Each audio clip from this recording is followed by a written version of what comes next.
Hello, and welcome to On Books. This week, we'll be discussing Kurt Vonnegut, specifically his book, A Man Without a Country. Not to be confused with the Coen brothers film, No Country for Old Men. Completely different, nothing to do with each other. Vonnegut was one of those authors that I would hear people talk about in high school, and my peers, my friends, they would talk about him with such excitement and spark in their eye that it was as if they knew something about the world that I didn't know just because they were reading his books. And I wanted in. I was like, who is this guy? Why are you so excited? Kurt Vonnegut's writing career spanned over 50 years. And in that time, he wrote many novels, something like 14 novels, as well as some plays and short story collections, a lot of different stuff. Amazingly prolific guy. He's most well known for Slaughterhouse-Five, if you've heard of that novel. It came out in 1969, and yes, it gets a 2 thumbs up from On Books. I would say it's definitely one worth checking out. But we're not here to talk about that today. We are going to way later in his career to this book, A Man Without a Country. This came out in 2005, which is a few years after 9/11, right in the middle of the Iraq-American War was going on. And later in his life, when he wrote this book, he must have been 82 years old. He passed away 2 years after this is published. And why am I telling you this? Well, because that sets up the context of the book. It's this look from a successful American man who was a writer, who fought in World War II, who had a family, and at the end of his life is reflecting with these 12 essays, just reflecting on his life, on his life lessons from his son, from war, from the current history repeating itself as he's watching America go to war in Iraq, and just his humor as well. Actually, he starts the book and ends the book talking about his sense of humor. He starts with the line, "As a kid, I was the youngest member of my family, and the youngest child in any family is always a joke maker, because a joke is the only way he can enter into an adult conversation." So that's the setup. Why did I choose this book for On Books? Well, you'll find out that in just a bit. For now, I'm going to read to you from the book. I'm going to read one of my favorite essays from this book. So that will be part 1 of this episode. And then part 2 will be my reflection about how this impacted and changed some of my life, as well as some other quotes and highlights from and around the book and Kurt Vonnegut's life. So part 1, I'm going to read to you. Part 2, kind of my reflection and commentary.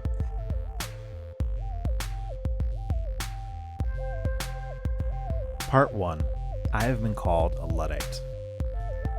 This is essay number 6 in the book. It's about 3 or 4 pages, and I'm going to read the entire thing for you. A Luddite, just in case you don't know, a Luddite is somebody who is averse or kind of apprehensive about new technologies. So again, the title is I Have Been Called a Luddite, and he'll go into that a bit with a quick story about Ned Ludd, who was the original Luddite.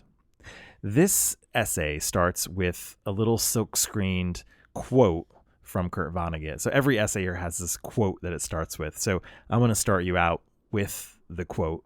When I say silkscreen, it's just this image on the other side of the page. And it reads, "We are here on Earth to fart around. Don't let anybody tell you any different." I love it. We are here on Earth to fart around. Don't let anyone tell you any different. When I read from this, what I want you to pay attention to is the way that Vonnegut goes on this trip to the post office. This is the bit, as I'll explain in part 2, that really inspired me. Is he has this option to get his mail sent very quickly from the house, using new technologies, using hacks, life hacks, growth hacks, whatever kind of hacks we want to use to make our life go quicker. And he's like, no way, phooey. That's probably something he would say. Phooey. He loves the trip of using his body to go to the post office, to do this dance, as he calls it, in a way, and all the people that he meets along the way. So to him, this is a journey that he doesn't want taken away from him, that he doesn't want replaced with a quick fix.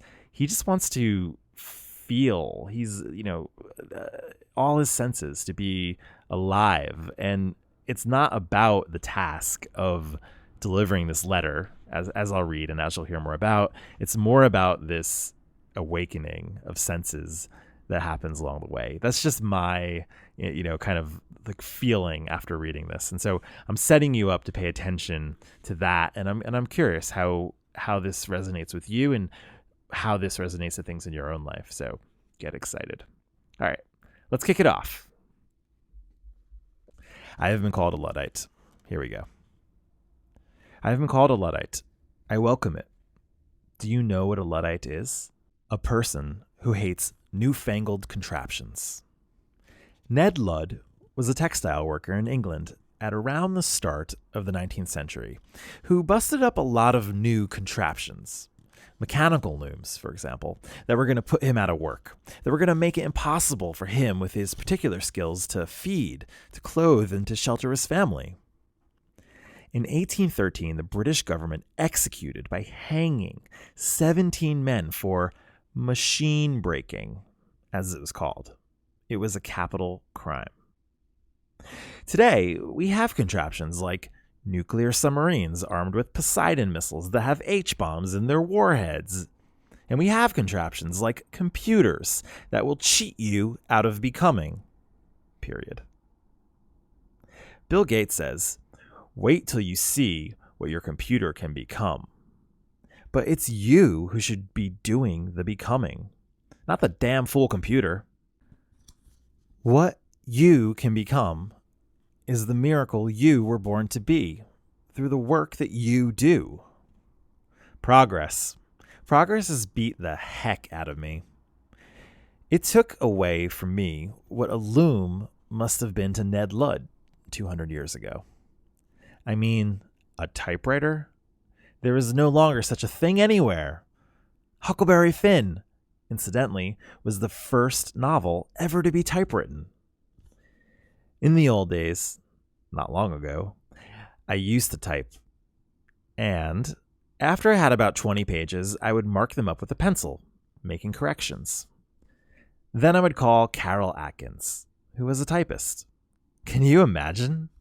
She lived out in Woodstock, New York, which, was where the famous sex and drugs event in the 60s got its name from. It actually took place in the nearby town of Bethel, and anyone who says they remember being there wasn't there. So I would call up Carol and say, hey, Carol, how you doing? How's your back? Got any bluebirds? We would chit-chat back and forth. I love to talk to people. She and her husband had been trying to attract bluebirds. And, as you know, if you've ever tried to attract bluebirds, you put the bluebird house only 3 feet off the ground, usually on a fence along a property line. Why there are any bluebirds left, I don't know. Well, they didn't have any luck, and neither did I. Anyway, we chit-chat away, and finally I say, hey, I got some pages. Are you still typing? And I say, I hope it doesn't get lost in the mail. And she says, nothing ever gets lost in the mail. And that, in fact, has been my experience. I never have lost anything. And so she is a Ned Ludd now. Her typing is worthless. Anyway, I take my pages and I have this thing made out of steel. It's called a paperclip. And I put my pages together, being careful to number them, of course.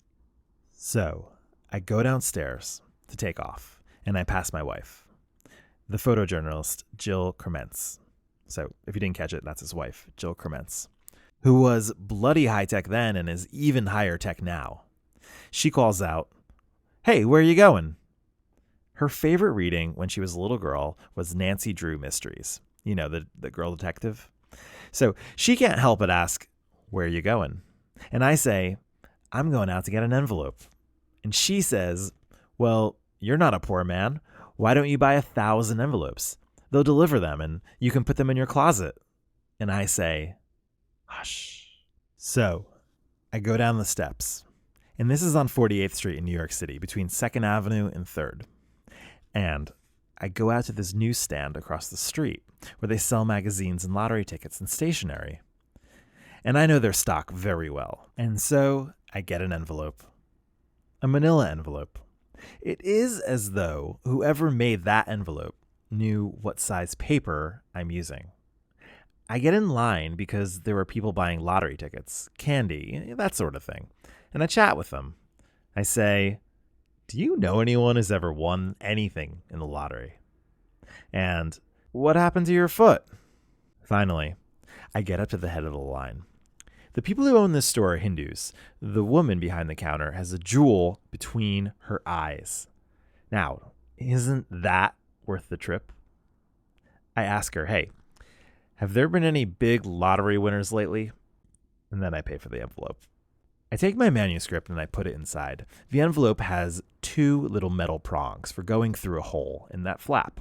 So for those of you who have never seen one, there are 2 ways of closing a manila envelope. I use both of them. First, I lick the mucilage. It's kind of sexy. I put the little thin metal diddle through the hole. You know, I never did know what they called them. Well, then I glue that flap down. I go next to the Postal Convenience Center down the block at the corner of 47th Street and 2nd Avenue. This is very close to the United Nations, so there are all these funny-looking people there from all over the world. I go in there, and then we're lined up again. All right, so I'm secretly in love with the woman behind the counter, and she doesn't know it. My wife, she knows it. Yeah, she knows it. I'm not about to do anything about it. She is so nice. Well, all I have ever seen of her is from the waist up because, well, she's always behind the counter, but every day she'll do something with herself above the waist to cheer us up. Sometimes her hair will be all frizzy. Sometimes she'll have it ironed flat. One day she was wearing black lipstick. This is just all so exciting and so generous of her just to cheer us up, the people from all over the world. So I wait in line and I say, "Hey, what was that language you were talking? Was it Urdu?" I have nice chats. Sometimes not. There's also, "If you don't like it here, why don't you go back to your little tin horn dictatorship where you came from?" One time I had my pocket picked in there and I got to tell a cop all about it. Anyway, finally I get up to the head of the line. I don't reveal to her that I love her. I keep poker faced. She might as well be looking at a cantaloupe. There's so little information on my face. But my heart is beaten. And I give her the envelope, and she weighs it. Because I want to put the right number of stamps on it and have her okay it.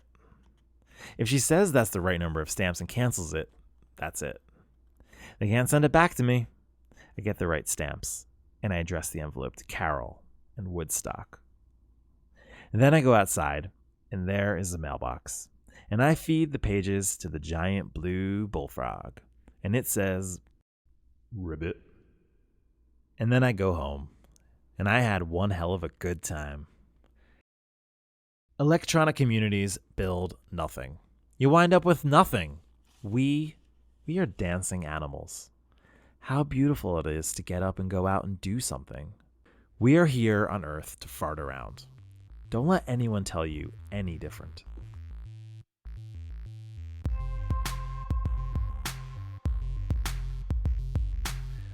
All right, that wraps up part 1 of Kurt Vonnegut's A Man Without a Country. Stay tuned for part 2 coming up, which will be some commentary, additional quotes, and context to the reading and the book. It's going to be pretty good, so you're going to want to download that. I just have a quick announcement. about half an hour ago, I became an uncle. That happened while I was recording this. It's pretty cool news. My sister, she had her first child, and it's a girl, and it's a weird, crazy feeling that there's this other human being now in the world. And so, yeah, I feel pretty good about that. I don't have any kids myself, and as you've probably listened to many episodes before, it's this thing that is like such a responsibility and such a wonder that I'm kind of torn on it. I go back and forth a lot, but there is, I don't know, I think today, standing here, there is something quite humbling and magical about this new person. I'm still trying to process all this, but kind of cool announcement. So, well, thank you for listening to On Books. If you enjoyed On Books, please download it on iTunes. It is free. Please tell a friend or two. You can email me. I am at chris@on-books.com, where you can also find the book notes. That's at www.on-books.com. I'm on the Twitter and the Facebook. That's On Book Show. That's at On Book Show. So I'll see you in the next episode, part 2 of No Country for an Old Man Without a Country. Until then.